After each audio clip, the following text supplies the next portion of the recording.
What do all coconut milk cans say? Shake the can. Don't listen to them. They're just trying to mess with you. What's happening, family? Jet Tila here with a new episode of Ready Jet Cook, where I give you a crash course on Asian flavors and break down my favorite dishes from shop to finish. There's a million varieties of Thai curry, but today we're hitting Thai red curry with beef, a hearty dish with bold, tangy spice.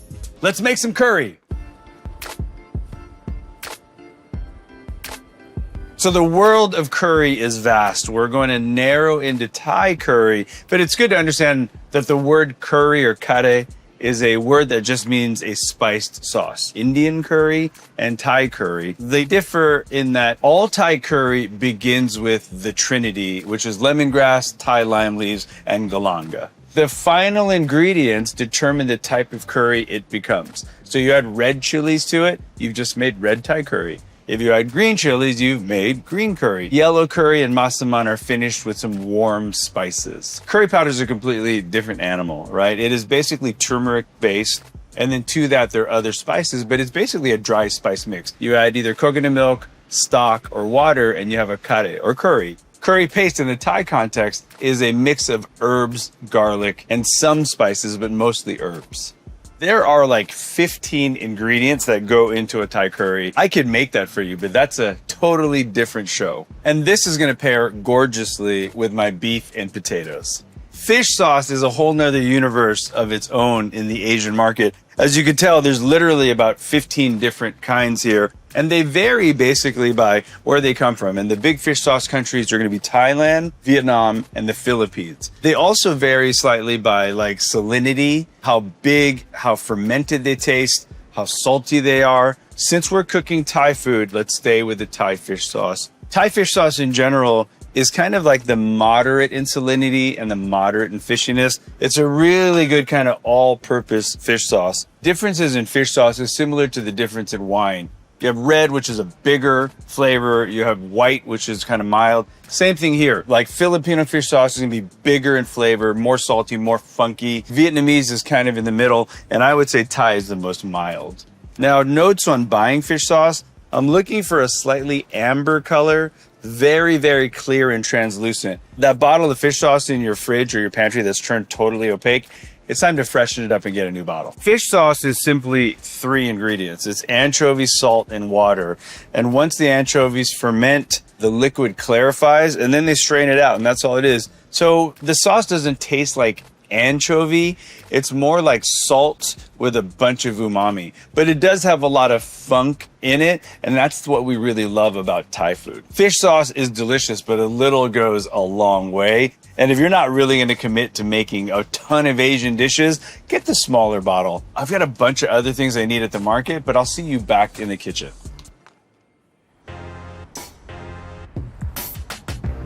So there's a million different curries across Thailand, and we've actually made some before here at Ready Jet Cook, including another red curry called Hung Lei or Northern Thai pork belly curry. But let me give you a quick refresher. Here's a great color-coded rundown on Thai curries. A really great tip is to match your proteins with the curry based on color. Red curry goes with big proteins like beef, lamb, duck. Yellow curries typically go great with chicken, and green curry is ideal for seafood. So for this red curry, we're gonna go with beef because it's a rich, full-bodied protein. I'm gonna marinate my beef to get it nice and velveted, prep the rest of my ingredients, and then build my curry. So today I'm using flank steak, which I'm gonna start by cutting into thin planks. Now we're gonna go with the grain first and then come against the grain. So you can see the grains here. Let's go with the grain about 3 to 4 inches wide. That's our first cut. It really always goes back to the Jet Tila rhyme of a tile becomes a slice becomes a die. So in this case, we have our planks, which is the tile, and now tile becomes a slice. I'm gonna show you another tip. Instead of just cutting it into that plank, see how thin and small that is? That's not gonna look really gorgeous in the curry. If you bring the cut wider and angle the knife, you get a much nicer plank. So this is my tip for cutting flank steak into gorgeous curry and stir-fry pieces. The logical thinking would be to use a really kind of expensive steak cut for any dish, but it doesn't really apply because we're cooking this in coconut milk. It's kind of a moist heat dish, not like a roasting dish. So a more flavorful, tougher kind of meat is gonna be the best because we're velveting anyway. All right, so to velvet, I'm starting with baking soda and cornstarch. The process of velveting basically is a tenderizing and flavoring marinade. The baking soda really helps that beef get super tender. The cornstarch helps suck all the flavors in of fish sauce that we're using here and the oil. And although this is a Chinese technique, I think it's perfect for this because I think a lot of us love curry with super tender beef. You want to make sure to work all those velvet ingredients in, and I'm going to let this rest for 10 to 15 minutes while I wash my hands and prep all the other ingredients. So for the veg works, I'm gonna need some baby gold potatoes, Thai lime leaves, and some onion. So for potatoes, I'm thinking about what am I gonna be eating this curry and rice with? And I'm thinking about probably a big spoon, because in Thai food we use fork and spoon. So I'm taking the potatoes in half, and I'm gonna half the half. That size of potato with a nice piece of beef fits beautifully in that spoon. In the potato world, I love gold potatoes because they're nice and creamy. That's why I'm using baby gold potatoes. There's that classic preference battle, right? Like waxy versus starchy. For this dish, it really is a personal texture preference. And I want a creamy potato versus a dry, waxy potato. So for the onion, I like to cut the onions in half and I peel them in the half. If you see that rainbow, that's the right side right there versus kind of the knot, which is the root side. So I'm gonna take the rainbow side and I'm gonna just slice into thin slices. If you find the onion is a little wide, feel free to first cut the onion in half and then cut it into nice slices. But it's not a fancy cut. It really is more of a functional cut than a beauty cut. I really want the sweetness of this onion to melt into the curry. Now, lastly, I'm gonna show you a very cool trick to cutting your Thai lime leaves. Thai lime leaves are really tough and reedy, but they have incredible citrus aroma. So what you wanna do is break them down into tiny, tiny pieces. And the way I do it is I layer them on top of each other, and then I roll them into a really, really tight parcel. And then I'm gonna cut them into what the French calls chiffonade. So I have a nice tight roll and just cut them into almost like very thin hair-like slivers. And what's gonna happen is once this goes into hot curry, it'll melt in and really give the curry its amazing aroma. So there you go, right there. I think I'm ready to cook. So I've preheated my pot. I'm gonna start with oil.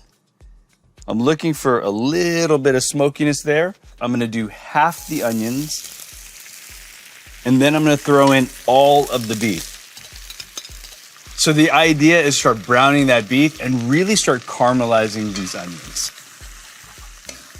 You always wanna make sure to scrape down the brown bits because that's gonna add to the deliciousness of the dish. If you don't scrape them down now, they can start to burn and make this taste a little acrid later. So to start frying the curry paste, I'm adding a little bit of oil. Grandma always taught me that the top 19% of this coconut milk can is cream.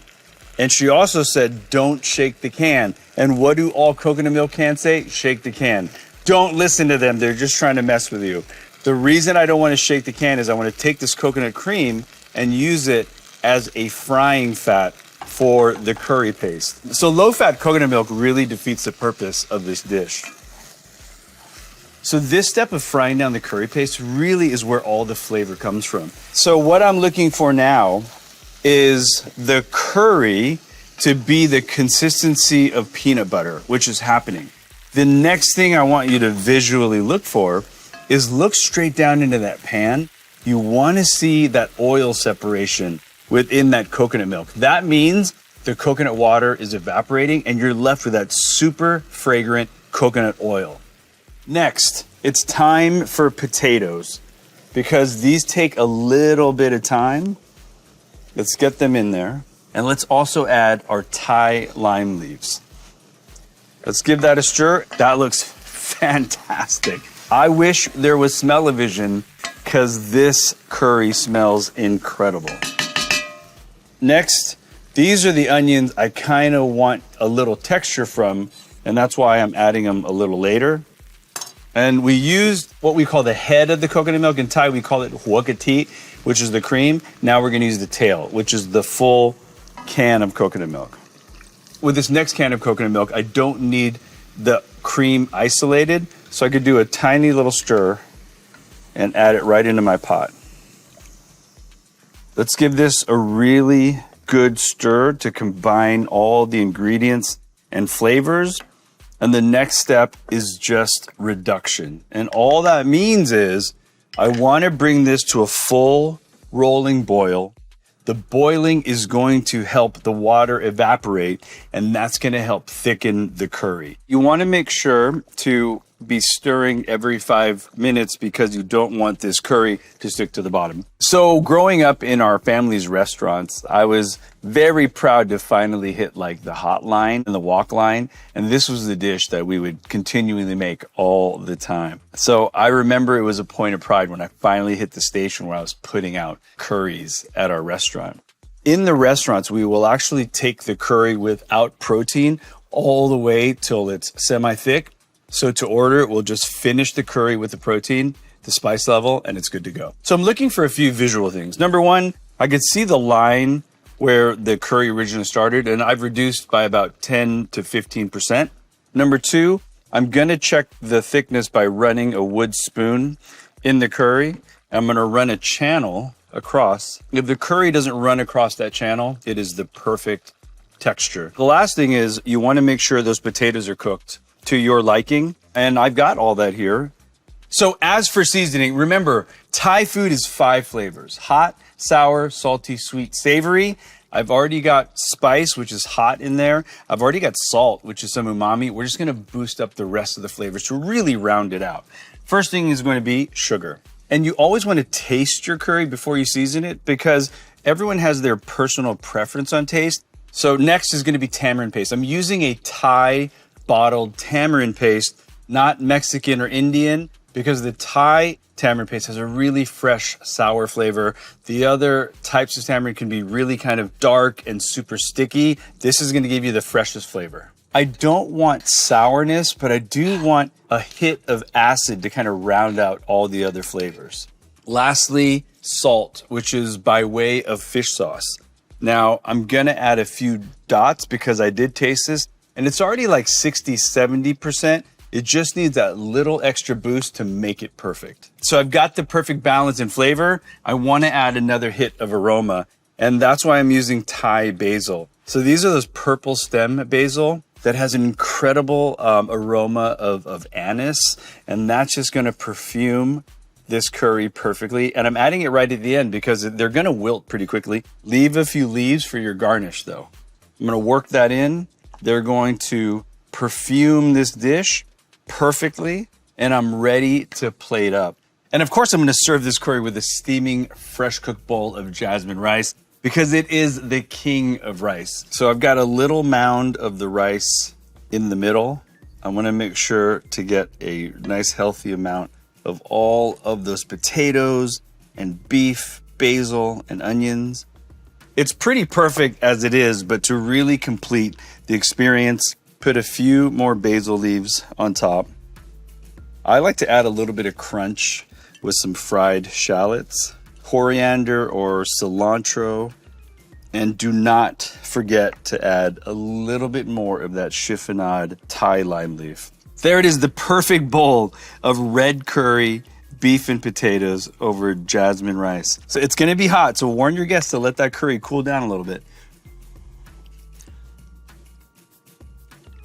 That umami, the creaminess from the coconut milk, the chilies right at the back end. It is a perfect bowl of heartwarming comfort. The potatoes are soft, that curry is silky. This is the perfect Thai dinner. Well, friends, I hope you enjoyed breaking down the art of Thai curry with me today. Give this dish a try, and I hope to see you back here soon for another episode of Ready Jet Cook.